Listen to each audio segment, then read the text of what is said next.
కృష్ణార్పణమస్తు. భగవద్గీత 2వ అధ్యాయం 48వ శ్లోకం. యోగస్థః కురు కర్మాణి సంగం త్యక్త్వా ధనంజయ సిద్ధ్య సిద్ధ్యోః సమో భూత్వా సమత్వం యోగ ఉచ్యతే. శ్రీకృష్ణుడు అర్జునునితో ఇలా అంటున్నారు: జయాపజయములు పట్ల మమకారాసక్తి విడిచిపెట్టి, ఓ అర్జున, నీ కర్తవ్య నిర్వహణలో స్థిరముగా ఉండుము. ఇటువంటి సమత్వ బుద్ధియే యోగము అని చెప్పబడును. అన్ని పరిస్థితుల్ని ప్రశాంత చిత్తంతో సమంగా స్వీకరించడం అనేది ఎంత మెచ్చదిగిందంటే శ్రీకృష్ణుడు దానిని యోగం అని అంటారు. ఈ సమత్వ బుద్ధి అనేది పూర్వశ్లోకం యొక్క విజ్ఞానాన్ని అమలుపరచడం ద్వారా వస్తుంది. మన కృషి మాత్రమే మన చేతుల్లో ఉంటుంది, దాని ఫలితము కాదు అని అర్థం చేసుకున్నప్పుడు మన కర్తవ్య నిర్వహణ మీద మాత్రమే మనం పూర్తి శ్రద్ధ ఉంటుంది. ఫలితములు భగవంతుని ప్రీతి కొరకే కాబట్టి అవి ఆయనకే సమర్పిస్తాము.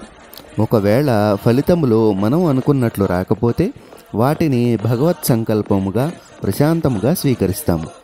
ఈ విధంగా కీర్తి మరియు అపకీర్తి, జయము మరియు అపజయము, సుఖము మరియు దుఃఖము, వీటన్నిటినీ మనము భగవంతుని సంకల్పంగా పరిగణించి స్వీకరిస్తాము.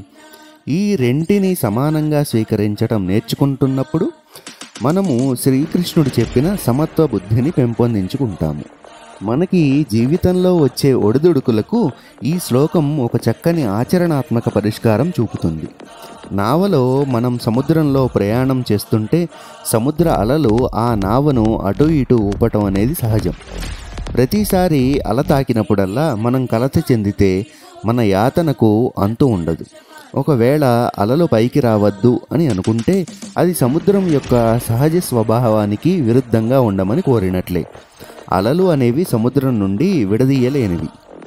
అదేవిధంగా సంసార సాగరంలో ప్రయాణించేటప్పుడు మన నియంత్రణలో లేని ఎన్నో అలలను అది మన మీదకు తేవచ్చు.